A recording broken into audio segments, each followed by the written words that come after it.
Namaste. And welcome to day 3 of the solar plexus chakra, which is also day 9 of the 21-day Chakra Healing Series. One of the things that has really helped me have a better connection with my core, with my womb, with the center of my body is the practice of belly dance. It is a very core-centric dancing style, and so helps you connect with a part of yourself that you probably have ignored or set aside without even knowing it. A lot of times people have a very unhealthy relationship with their core because they're overindulging in food or do not pay it attention or simply expect it to look a certain perfect way and aren't able to achieve it. But today we really want to befriend our core, our complete core, from our upper belly into our lower belly, and realize that it is the core which makes movement below possible and movement above possible, because it's really holding or connecting all these different parts of our body to itself. And I love by starting with a technique very commonly used in belly dance, referred to as the shimmy, which is also shaking up, moving, transforming energy that might be latent in the lower realms of the body and picking that energy up so that it can transcend and release. And to make that possible, we use the technique called a shimmy. And that shimmy is simply the movement of the knees back and forth for the hips to react and shake. Now, I'm not going to be teaching you specific technique for belly dance because in this particular exercise, it doesn't really matter. As long as there is a vibration created in the body, as long as there's a charge, you're creating a charge, the technique isn't that important or isn't essential to the process. But what I want you to do is to simply start by creating movements and shakes within this part of your body. So whether you feel like you need to move the hips or whether you know how to use your knees and create movement, the knees are going to move anyway. You know, they're connected to the hips and these two parts play such an important role with each other for movement. So just simply shaking up those hips, just shaking up that energy first by starting to just connect with the hips, the lower realms. And remember, lower is not a bad part, it's just significant of connection to the earth. So closer to the earth, further away from the earth. So just shaking it up. Just maybe you want to take some new positions, something to help you, maybe try some bounces, maybe just try connecting with stuck energy and moving that stuck energy and letting it happen however it wants to happen. But it's going to be the core and the hips that are going to be predominantly moving, whereas the other body can react to that as well.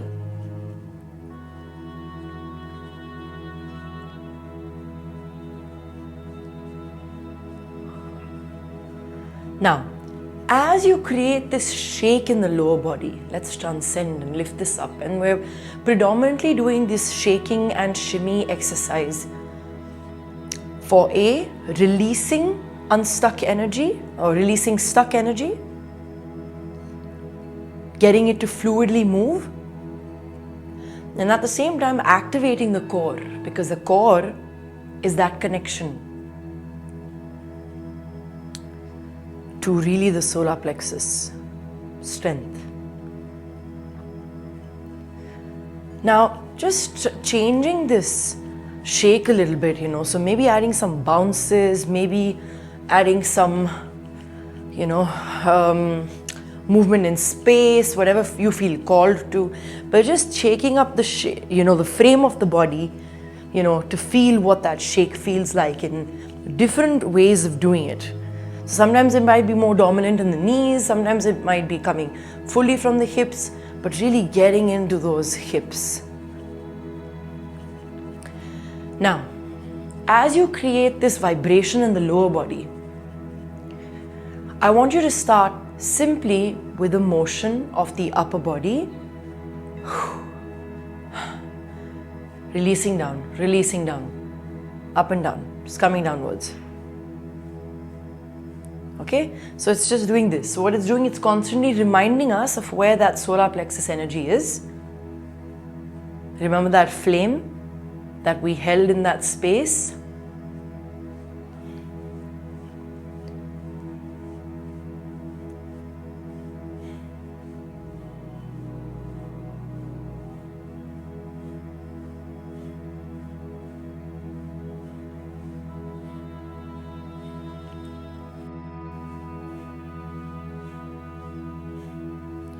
And then as you keep that shake shimmy alive, you're creating a separate energy. This energy is the shake as well as the solar plexus involvement of the up and down movement.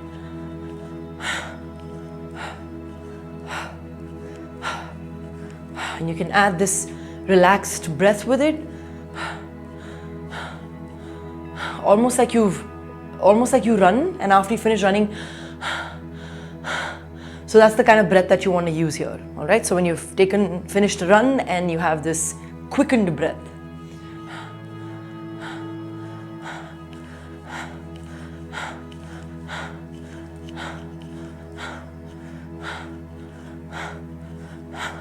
So really shaking it up.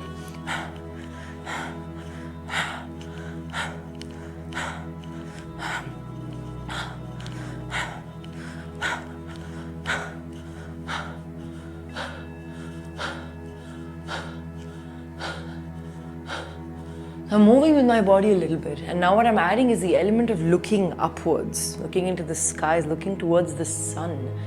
That's a new element that I'm adding into it.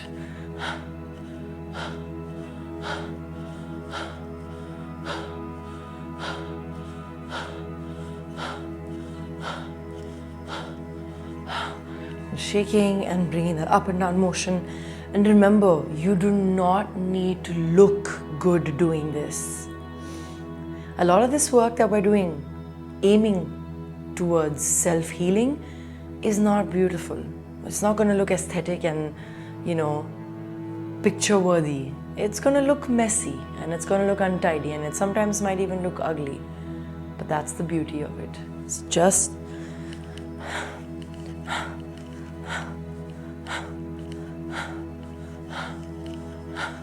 and now just finding a little bit more of this. And you might have seen in indigenous dance forms from different parts of the world, a lot of it in Africa and, you know, Latin America, you will find indigenous dancing in the world, different styles of dance, where more modern styles have originated from, where you see a lot of this motion of the shoulders and the chest, in a lot of Aboriginal movement.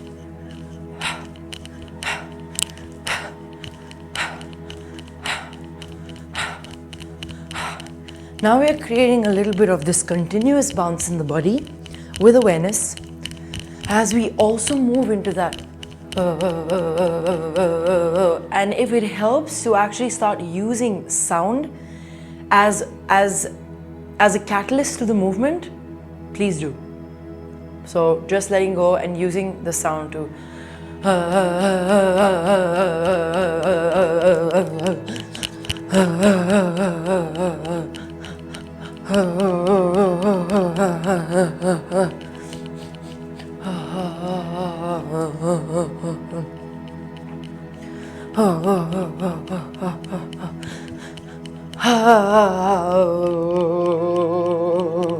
Maybe sometimes working only with one side of the body and sometimes working with the other side of the body. So I'm using that shake, but I'm also now trying and becoming more aware of where the energy is stuck. So when I started with my bounces and my shakes and my shimmies, I started feeling, and it's great to stop in between to see where you might be feeling it, or maybe something just shows up in movement. I start to feel like there is something caught up probably on the left side in my lower and middle back.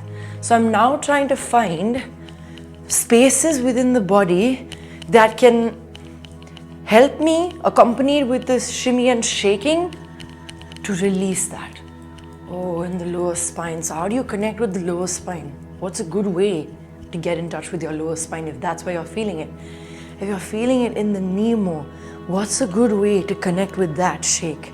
So feel the knee, maybe a knee rotation accompanied with that. Maybe it's in the shoulders. So how can you add that same shake now with the whole body shaking into that shoulders? And I'm not surprised that when you see certain African dancing styles and, now, today, in modern day, when you even look at, a lot of the Latin American dancing styles, there is so much of the shoulders that's thrown in because it is that connection to that force, and the shaking is a connection to that force. So what all can you shake to really connect?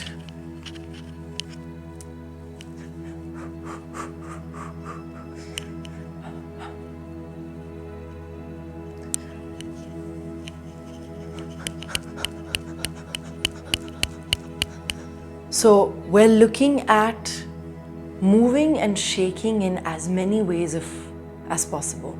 Wherever the energy is stuck. Maybe sometimes it's in places you can't even get to, and that's really the challenge.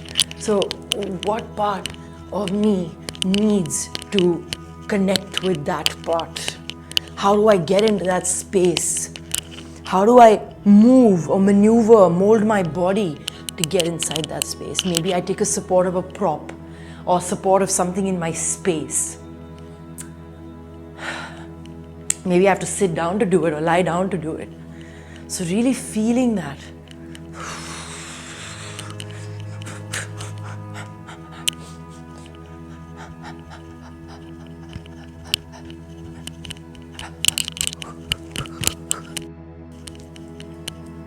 Maybe sometimes you want to contain it within a smaller space.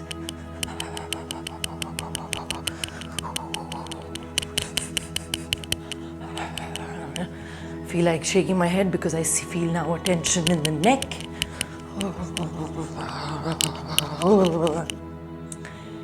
And just keep moving in a way that's organic, because you are developing a relationship with your body, not with mine, with your own. So the practice is really about getting into your own body.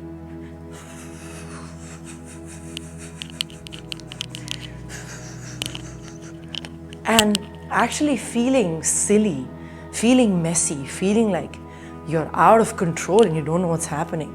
But at the same time, you have control because you are aware of what you're doing. So it's okay to be messy, and it's okay to have that messiness.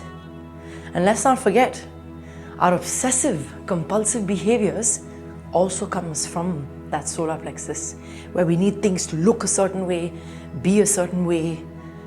I should know, I've been obsessive for many, many years of my life about doing things a certain way, but that's a part of me I'm healing too, because I realize that the need to be obsessive about something stems from somewhere. So be okay with that messiness, because you are still in control.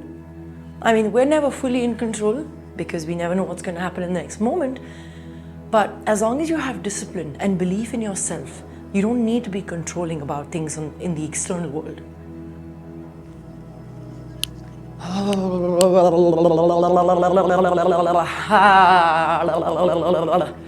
So my mouth also needed some of that release.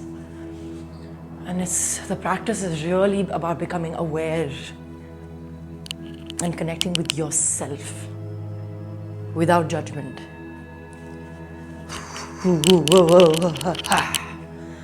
All right, so just checking in to see how that feels, giving yourself 5 to 10 minutes of the shaking practice. If you can do 10 to 15, that's ideal. Like I said with the solar plexus, if we can commit to practices in direct sunlight, that would be super. It'll actually help you generate that fire element with so much more ease, because that's the greatest source of that energy. So if you've been feeling down and you feel like you don't have the strength to fight what life is throwing at you, if you feel like you're not able to let go of the need to control everything, if you're not able to draw boundaries in a healthy way, then connecting with the sun is a great, great, great way of connecting with the sun is a great way of revitalizing. And just doing a self-check-in. And feel free to repeat these practices whenever you like.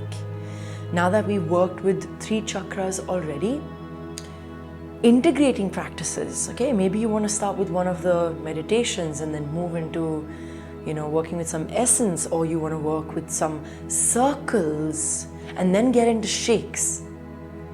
The idea is to incorporate as many ways and as many methods as possible towards well-being. So whatever works for you, ideally, maybe it's not movement, maybe it is journaling.